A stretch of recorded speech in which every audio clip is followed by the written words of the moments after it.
ये उन दिनों की बात है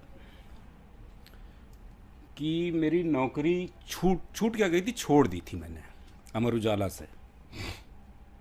और मैंने क्या किया था कि किसी बात पे नाराज़ होकर अपना इस्तीफ़ा खबर की जगह सभी केंद्र फैक्स कर दिया था। तो अब उसको वापस भी नहीं लिया जा सकता था क्योंकि वो सबके पास पहुंच गया था। एनीवे, तो उन्हीं दिनों एक पैरेलल प्रेस क्लब शुरू किया मैंने लखनऊ में। पायनियर अखबार के सामने एक पेड़ था, घना सा कोई विदेशी पेड़ था, नाम मुझे याद नहीं है। उसके नीचे एक पिंडी रखी हुई थी। तो एक रात उस पर मदिरा से उसका अभिषेक करके उसका नाम मदिरेश्वर महादेव रखा गया और वहाँ हम लोगों ने बैठ करके पीना शुरू किया। लेकिन धीरे धीरे ऐसा हुआ कि पता नहीं कहाँ कहाँ के लोग आके वहाँ इकट्ठे होने लगे।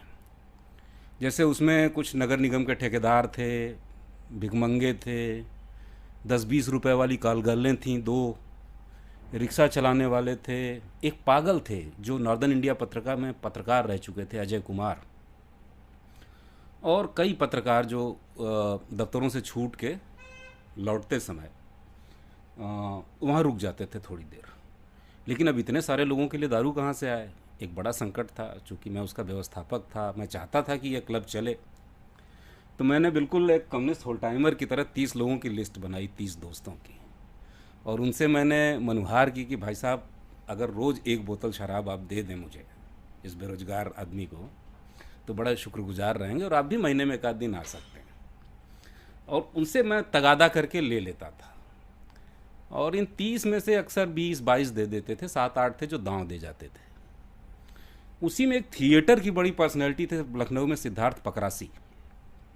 पकरासी जी सीतापुर में एक्साइज के इंस्पेक्टर थे। वो मिले, उन्होंने कहा कि बेटा तुमको मैं शराब की कमी नहीं पड़ने दूंगा। वो पाउच जो जब्त किए होते थे या पता नहीं कैसे, सीतापुर से रोज़ एक ब्रीफकेस में पाउच भर के, 8-10-12 पाउच भर के आ जाते थे, गिरते पड़ते लहराते हुए।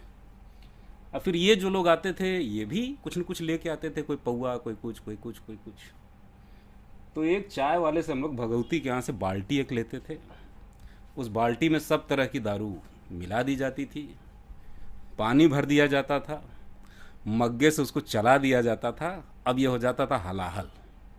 अब वो सबको उसी चाय के गिलास में बंट जाता था। तो ये मजमा साल भर चला। लेकिन ये मजमा चलाना बड़ा कठिन था क्योंकि मैं दिल से इसको चलाना चाहता था। तो होता क्या था कि अक्सर लोग पी लेते थे, हलाहल पीने के बाद बेकाबू हो जाते थे, मार पीट शुरू हो जाती थी, झगड़ा शुरू हो जाता था। अच्छा, उसमें तरह तरह के लोग थे। तो एक तरीका, कई तरीके निकाले गए। जैसे एक तरीका ये निकाला गया कि जो रानी नाम के एक कॉलगर्ल हम लोगों के साथ रहती थी, एक तरीका ये निकाला गया कि जैसे ही कोई चारबाग स्टेशन से आदमी आएगा, सूटेड बूटेड आदमी, रानी उसके पास जाएंगी और हम लोग देखेंगे, मतलब ग्राहक पटाने का दृश्य। तो जैसे कोई आया आदमी तो रानी उसके पास गई। तो रानी बहुत फैशनबाज थी ना, घाघरा पायल वायल पहने रहती थी, तो छम छम छम छम छम उसके चारों तरफ मर्राना शुरू करती थी। फिर तय तोड़ शुरू होता था। अचानक रानी हम लोगों की तरफ देख के पूछती थी कि अब शुरू हो जाए? तो हम लोग कहते थे हाँ शुरू हो जाओ। तो उसके बाद वो कहती थी कि साले दहिजरा के नाती, तुम्हारे माँ मतारी बहन नहीं है क्या, तय तोड़ करता है, सौदा करता है, अरे भैया देखो। हम लोग दौड़ के जाते थे, फिर उसकी तोड़ाई करते थे। वो आदमी सर पे पैर रख के भागता था। फिर कुछ दिन बाद हुआ कि साला इससे भी बोर हो गए कि यार क्यों इनोसेंट लोगों को परेशान किया जाए। तब क्या हुआ कि मैं बहुत गंभीर किस्म की गज़लें वजलें लिख के कॉपी करके जेब में रखे रहता था। फिर मोमबत्ती खरीदी जाती थी 8 आने की, उसी पेड़ के नीचे शमा रखी जाती थी। उसको कहा जाता था कि ना चूतियों शोर मत करो, बहुत गंभीर चीज़ है, इसको पढ़ो, इस पे बात करते हैं। लेकिन ये तरीका भी बहुत दिन नहीं चला। फिर उसके बाद मैं बहुत सस्ते किस्म के कैसेट, ना सरकाई लो खटिया जाड़ा लगे, इस टाइप के कैसेट रखने लगा जेब में।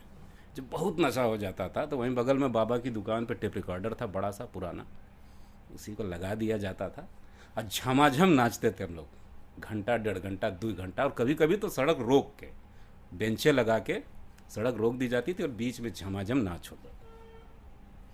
और उन दिनों हम लोग पता नहीं कहाँ कहाँ भटकते थे। जैसे मुझे याद है कि एक बार रात में दारू नहीं मिल रही थी तो हम लोगों ने सब्बल से एक दुकान का शटर उठा करके, तोड़ करके, काम भर दारू निकाली, फिर शटर बंद करके चले आए। तो वो सिलसिला जो चला ना कि साल भर चला, तो उन दिनों को वो सारे लोग जो जिंदा हैं उसमें से कई तो मर भी गए, शराब की अतिरेक से मर भी गए, कई बहुत मिस करते हैं उन दिनों को। लेकिन मैं उन सब से एक सवाल पूछता हूँ कि ये बताओ सालों कि हम लोग उन रात में क्या खोजते थे, उन रातों में क्या खोजते थे। कभी कोई 3 बजे से पहले अपने घर नहीं जाता था, और इनमें से कई ऐसे थे जिनको हम लोग उनके दरवाज़ों पे उनकी बीवियों के डर से ढकेल के भाग आते थे कि गाली न सुननी पड़े। तो मैं सबसे अभी यही पूछता हूँ कि हम लोग उन रातों में क्या खोजते थे। ये बात कोई नहीं बता पाता है, जिसका मुझे बड़ा अफसोस है, मैं जानना चाहता हूँ।